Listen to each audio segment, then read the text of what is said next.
तो अब बात होगी, ये मेरे भतीजे हैं, मलक वकास साहब के बेटे हैं, ये भी और ये भी हमारे बच्चे ही हैं। तो इनका आना ज़्यादा। तुम्हारा बाप क्यों नहीं आया भाई? इनके वालिद साहब तशरीफ़ ला रहे हैं अभी, जो मेरी खाला के बेटे हैं, और बहुत अच्छी खाला के बहुत अच्छे बेटे हैं, और हमारे तो भाई हैं ज़ाहिर है। तो इन सब का आना जो है ना बड़ी खुशी की बात है। वैसे कराची वालों को सर्दी लगती है, आप माशाल्लाह वैसे सही है यार, इतनी सर्दी है नहीं ना। अच्छा।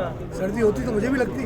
दानिश भाई कराची से आए, लेकिन वाहिद बंदे मैंने देखे हैं जो कि वैसे बैठे हुए हैं। हम लोगों ने अंदर स्वेटर और क्या कुछ पहना हुआ, दानिश भाई बगैर स्वेटर के, और अच्छा मौसम अच्छा जवान है अभी भी माशाल्लाह। हाँ जवान तो खैर मैं नहीं हूँ, लेकिन 62 मेरी एज है। माशाल्लाह लेकिन माशाल्लाह, अल्लाह वो पाक और जवान रहने के अल्लाह ने बहुत सारे मुझे रास्ते बनाए हैं।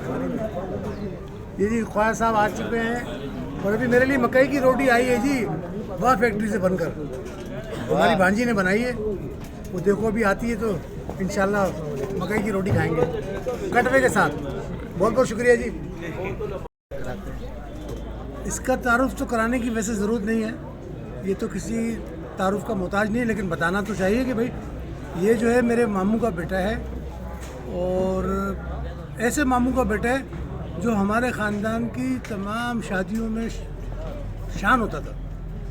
मेरी वालिदा की और उनकी बहुत आपस में बॉन्डिंग थी, बहुत केमिस्ट्री मिलती थी, और इसी तरह हमारा भी आपस में प्यार है।